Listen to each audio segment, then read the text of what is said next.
ग्लीवर एक आम सा आदमी था जिसे उसके ऑफिस में शायद ही कोई संजीदगी से लेता था।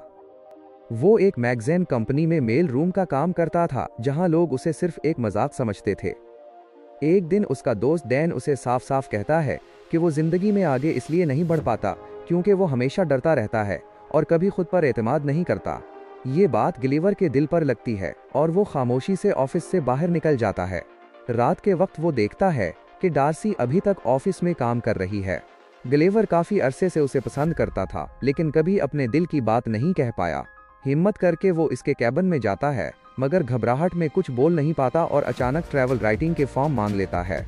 डार्सी हैरान तो होती है, लेकिन मुस्कुराकर पूछती है कि क्या वाकई उसे सफरनामे लिखने का शौक है। ग्लीवर फौरन हाँ कर देता है। इस रात वो घर जाकर एक आर्टिकल तैयार करता है, लेकिन अपनी मेहनत के बजाय इंटरनेट से मुख्तलिफ चीजें कॉपी करके एक शानदार रिपोर्ट बना देता है।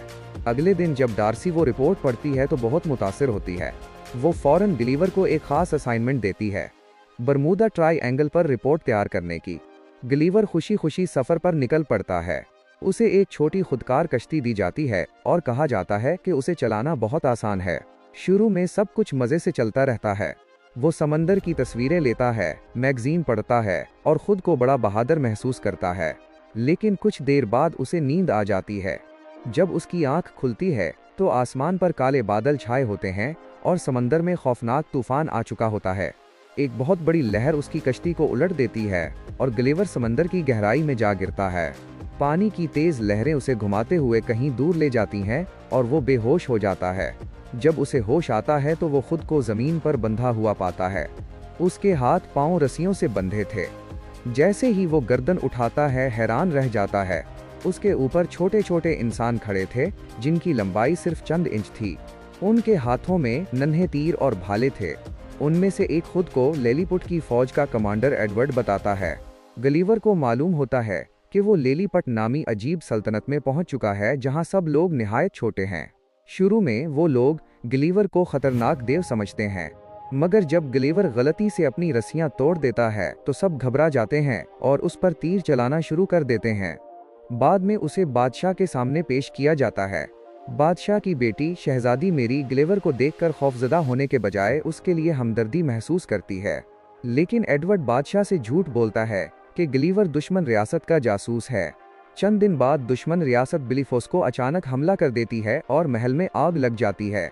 शहजादी मेरी अंदर फंस जाती है। एडवर्ड बहादुरी के दावे तो करता है मगर कुछ नहीं कर पाता। तब ग्लीवर आग में कूद जाता है और शहजादी को बचा लेता है। जब आग बहुत ज्यादा बढ़ जाती है तो ग्लीवर अजीब मगर जरूरी तरीके से महल पर पेशाब करके आग बुझा देता है। इस हरकत से बादशाह और पूरा महल बच जाता है। अब ग्लीवर पूरे लेलीपुट का हीरो बन जाता है। लोग इसकी तारीफें करते नहीं थकते। बादशाह इसके एजाज में एक बड़ी दावत रखता है। पहली बार इतनी इज्जत पाकर ग्लीवर खुद को खास महसूस करने लगता है और झूठ बोल देता है कि वो न्यूयॉर्क का बहुत बड़ा लीडर है। लेलीपुट के लोग उसकी हर बात पर यकीन कर लेते हैं। उसके लिए एक बड़ा घर बनाया जाता है और लोग उसकी बहादुरी की कहानियां सुनकर हैरान होते रहते हैं। लेकिन एडवर्ड अंदर ही अंदर उससे जलने लगता है। उसी दौरान ग्लीवर का फोन मिल जाता है जिसमें डार्सी के गुस्से भरे वॉइस मैसेजेस होते हैं। उसे एहसास होता है कि उसने अपनी असली जिंदगी में भी सबसे झूठ बोला था, मगर अब वो सच का सामना करने से डर रहा था। बाद में बादशाह इसे फौज का जनरल बना देता है। एडवर्ड गुस्से में दुश्मनों के साथ मिल जाता है और एक डेविकल रोबोट तैयार करवाता है जो ग्लीवर के बराबर ताकतवर हो। जंग के दिन वो रोबोट पूरे शहर में तबाही मचा देता है। ग्लीवर पूरी कोशिश करता है मगर रोबोट उसे शिकस्त दे देता है। आखिरकार ग्लीवर सबके सामने सच कबूल कर लेता है कि वो ना कोई हीरो है और ना कोई बड़ा आदमी। वो सिर्फ एक आम इंसान है जो अपनी कमजोरियों को झूठ से छुपाता रहा। उसके बाद उसे जला वतन कर दिया जाता है। इधर डार्सी भी ग्लीवर को ढूंढते हुए लेलीपुट पहुंच जाती है, लेकिन एडवर्ड उसे कैद कर लेता है। ग्लीवर वापस आकर डार्सी, बादशाह और मलका को बचाता है। फिर वो पहली बार सच्चे दिल से डार्सी से अपने इश्क का इजहार करता है। आखिर में ग्लीवर और इसके दोस्त मिलकर एडवर्ड के रोबोट को तबाह कर देते हैं। एडवर्ड गिरफ्तार हो जाता है जबकि शहजादी मेरी की शादी होरेशिव से हो जाती है। लेलीपुट और बिलीफोस्को के दरमियान अमन कायम हो जाता है। ग्लीवर और डार्सी अपनी कश्ती ठीक करके वापस न्यूयॉर्क लौट आते हैं। वहां ग्लीवर अपनी पुरानी नौकरी छोड़कर सच्चा ट्रैवल राइटर बन जाता है और दोनों एक नई खुशगवार जिंदगी शुरू करते हैं।